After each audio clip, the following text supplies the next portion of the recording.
आठवले गटाचे अध्यक्ष जिल्ह्याचे मान्य आपले अशोक बापू गायकवाड, अण्णा वायदंडे, आमच्या भारतीय जनता पार्टीचे जिल्हा अध्यक्ष धैर्यशील दादा कदम, त्याचबरोबर मुद्दामून इथं उपस्थित असलेल्या आमच्या विधानसभेतल्या सहकारी आमदार देवयानी फरांदेताई, महिला भारतीय जनता पार्टीचे सर्व स्टेजवरचे पदाधिकारी, त्याचबरोबर इतर महायुतीमधल्या सर्व घटक पक्षांचे स्टेजवर असणारे पदाधिकारी, सगळ्यांचा नामोल्लेख करून वेळ थोडा जाईल म्हणून मी थोडक्यात आपलं हे करतोय. सगळ्यांनी समजून घ्यावं. आणि आजच्या या सभेला उपस्थित असलेले माझे सर्व सातारकर बंधू भगिनी आणि तरुण मित्रांनो, आज आपण लोकसभेच्या निवडणुकीचा निर्णय करायला निघालोय. राहिलेत 3-4 दिवस आणि या 3-4 दिवसामध्ये आपल्याला निर्णयावर यायचंय की आपण कुणाच्या बाजूने आहे. ही निवडणूक आपली स्थानिक निवडणूक नाहीये. ही निवडणूक आपल्या इथल्या हेवेदाव्यांची किंवा इथल्या राजकारणाची नाही आहे. बंधू भगिनींनो, ही निवडणूक देशाची आहे, हे लक्षात ठेवा. ही निवडणूक हे ठरवणार आहे की आपल्या एका मतानं भारताचा पंतप्रधान, भारताची जबाबदारी, देशाची जबाबदारी, देशाचा विकास आणि या भारताचं संरक्षण करण्याचं काम हे कुणाच्या हातामध्ये जाणार आहे हे आपल्याला या निवडणुकीच्या माध्यमातून ठरवायचंय. आणि म्हणून ही निवडणूक आपण सगळ्यांनी आपले जे काही स्थानिक विषय आहेत हे बाजूला ठेवून पंतप्रधान नरेंद्र मोदींना परत एकदा दिल्लीच्या तख्तावर आपण बसवायचंय. ह्याच्यासाठी आपण ही निवडणूक सगळ्यांनी हातामध्ये घेतली आहे, घ्यायची आहे. हे सर्व उपस्थित माझ्या तमाम बंधू भगिनींना, मतदार बंधू भगिनींना मला सांगावंसं वाटतंय. आज गेल्या 10 वर्षामध्ये पंतप्रधान नरेंद्रजी मोदी यांच्या माध्यमातून जे काम देशामध्ये झालंय, अगदी देशातच नाही तर जे काम विश्वामध्ये त्यांनी करून दाखवले, एक युगपुरुष म्हणून पंतप्रधान नरेंद्र मोदी हे आपल्या विश्वामध्ये आणि आपल्या याच्यामध्ये ओळखले जातात. ही वस्तुस्थिती आपण लक्षात घेतली पाहिजे. त्यामुळं बंधू भगिनींनो, नुसती पंतप्रधान नरेंद्र मोदींच्या नेतृत्वाची गरज ही नुसती आपल्याला नाही आहे, नुसती आपल्या भारताला नाही आहे, तर विश्वाला आहे. हे आपण सगळ्यांनी लक्षात ठेवा. आज जे विश्वातले अनेक ठिकाणचे जे आपण जे काही वाद विवाद, तंटे, कॉन्फ्लिक्ट ज्याला आपण म्हणतो, जिथं जिथं लढाया चालल्यात, आज तिथं UN सारख्या संस्थेकडनं पण पंतप्रधान नरेंद्रजी मोदी यांना विनंती केली जाते की तुम्ही याच्यामध्ये लक्ष घाला आणि तुम्ही या देशांमध्ये समेट घडवून आणा. एवढं मोठं नेतृत्व आज आपल्या इथं आहे आणि या नेतृत्वाला मतदान करण्याची आपल्याला संधी ही उदयनराजेंच्या माध्यमातून मिळतीये. हे सगळ्यांनी लक्षात घेतलं पाहिजे.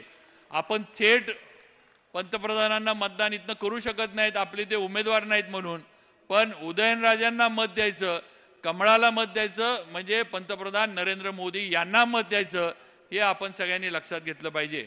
आणि म्हणून माझी आपल्याला विनंती आहे की विरोधक काय सांगतात, विरोधक काय बोलतात किंवा काय आरोप करतात, ह्याच्याकडं आता लक्ष द्यायची गरज नाही. आपल्याला एवढं बलाढ्य नेतृत्व पंतप्रधान नरेंद्रजी मोदींच्या माध्यमातून मिळालंय. त्यामुळं आपल्याला विरोधकांकडं आणि जी काय महाविकास आघाडीचं जे काही इथलं चाललेलं जे काही राजकारण आहे ह्याच्याकडं बघण्याची गरज नाही, हे या निमित्तानं आपल्याला सगळ्यांना सांगावंसं वाटतंय. आज जसं पंतप्रधानांनी देशावर लक्ष ठेवलंय, तसं बंधू भगिनींनो, देवेंद्रजी फडणवीसांनी आपल्यावर लक्ष ठेवलंय, हे पण विसरून चालणार नाही.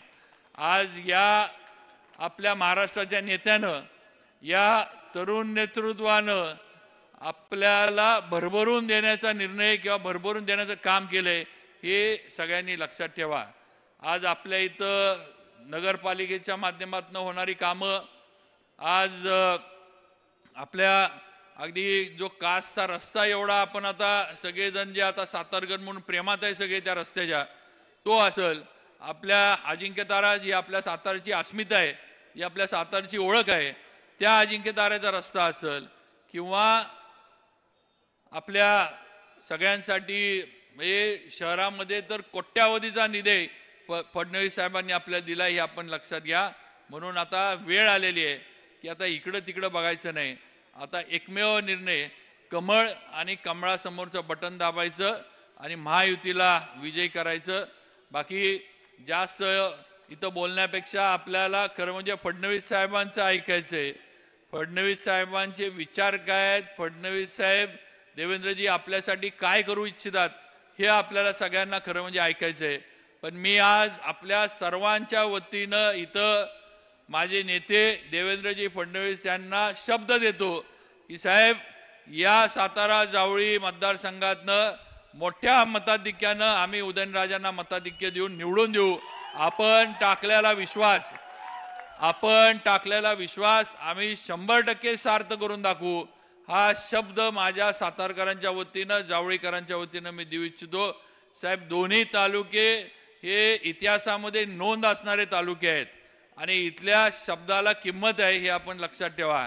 आमचे इथले मावळे जे आहेत, जे छत्रपती शाहू महाराजांनी या सातारची राजधानी म्हणून स्थापना केली, या शाहूनगरीमध्ये राहणारे आमची सगळे मावळे असतील किंवा जावळीसारख्या पराक्रमी तालुक्यामध्ये असणारे माझे डोंगर कपारीतले मावळे असतील, साहेब आम्ही कुठल्याही आमिषाला, कुठल्याही याला भूलतापांना बळी पडणार नाही. फक्त आपला विश्वास आमच्यावर कायम राहू दे. पुढच्या आमच्या काही या तालुक्यासाठी, या शहरासाठी संकल्पना आहेत, त्या संकल्पना पूर्ण करण्यासाठी आम्हाला तुम्ही साथ द्या. मग आमची सातारची MIDC असेल, आमचं जावळी तालुक्यातलं बोंडारवाडीचं धरण असेल किंवा आमचं सातारा शहरातल्या नागरी सुविधांबद्दलचं आम्हाला काही निधी रस्ते काँक्रिटीकरणासाठी दिला, पुढचे काही आमचे प्रस्ताव आहेत त्याच्यासाठी आपली लागणारी मदत असेल किंवा अगदी केंद्र सरकारकडनं आम्हाला रेल्वेची चांगली आणि सातारकरांना उपयोगी पडेल अशी रेल्वेची कनेक्टिव्हिटी देण्याचं काम हे आपल्या माध्यमातून आम्हा सातारकरांसाठी व्हावं, ही एक सातारकर म्हणून आपल्याकडनं अपेक्षा या प्रचार सभेच्या निमित्तानं नक्कीच मी ठेवू इच्छितो. IT पार्क आम्हाला मिळावा ही एक आमची सगळ्यांची आहे, कारण आम्ही पुण्याच्या फार जवळ आहेत.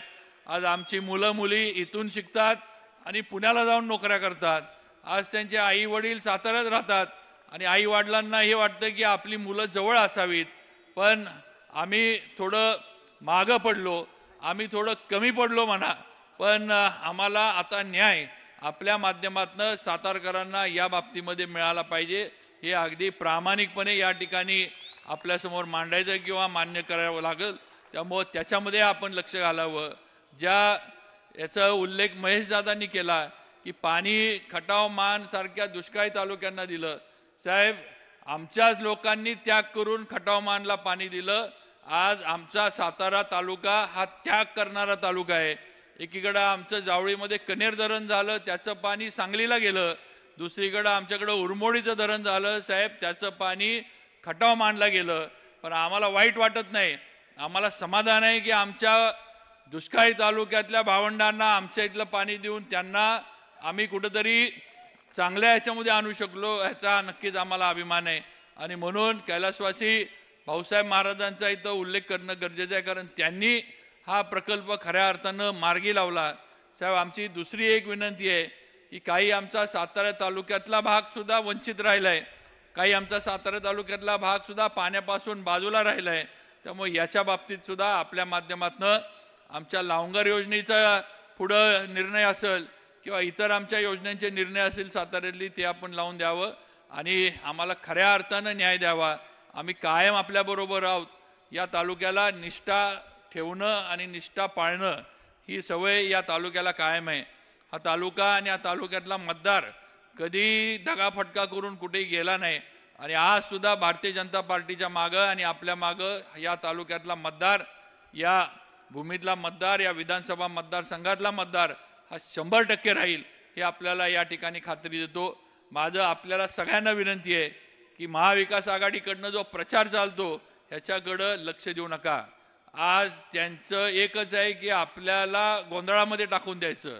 सातारमध्ये आलं की म्हणायचं कोरेगावला महेशदादांचं आणि आमचं ठरलंय की महेशदादा आमदारकीला आणि शशिकांत शिंदे खासदारकीला, असं आमचं ठरलंय. इथं आलं की म्हणायचं शिवेंद्र बाबांना आम्ही काय त्रास देणार नाही, पण आम्हाला तुम्ही मदत करा. परत वाईला गेलं की म्हणायचं आमचं आणि वाईमध्ये आमचं ठरलंय, आम्हाला वाईमध्ये मताधिक्य मिळणार आहे. इकडं पाटणला गेलं की म्हणायचं शंभूराजे आम्हाला तसं आत्मका होईना पण राजे आम्हाला सहकार्य करतात. असं गोंधळून टाकायचं काम फक्त आपल्या ज्याला आपण आपल्या स्थानिक भाषेत म्हणतो ना की पायात साप सोडण्याचं काम हे महाविकास आघाडीकडनं चालू आहे. त्यामुळे असल्या न चावणाऱ्या सापांना घाबरू नका, असल्या कुठल्याही अफवांवर विश्वास ठेवू नका. आज या लोकसभा मतदारसंघाची परिस्थिती अशी आहे, सर्व विधानसभा मतदारसंघातले नेते मंडळी इथं स्टेजवर आहेत. आज वाई असेल, कोरेगाव असेल, पाटण असेल, कराड असेल, या सर्व मतदारसंघातनं उदयनराजेंना, भारतीय जनता पार्टीला आणि महायुतीला भरभरून मताधिक्य मिळणार आहे आणि मोठ्या मताधिक्यानं आपले उमेदवार विजय होणार आहे. त्यामुळे आपण डगमगून जाऊन चालणार नाही, आपण गोंधळून जाऊन चालणार नाही. आपली जबाबदारी आहे की आपलं मताधिक्य सातारा जावळीचं, सातारा शहराचं या लोकसभा मतदारसंघामध्ये सगळ्यात एक नंबरचं पाहिजे, एवढं लक्षात ठेवा आणि त्याप्रमाणे 7 तारखेला कामाला लागा एवढीच विनंती करतो. उदयनराजेंचं चिन्ह लक्षात ठेवा, कमळ, कमळाच्या समोरचं बटन दाबून उदयनराजेंना आणि आपले देशाचे पंतप्रधान मोदीजींना परत एकदा ताकद द्या एवढीच विनंती करतो आणि थांबतो. जय हिंद, जय महाराष्ट्र.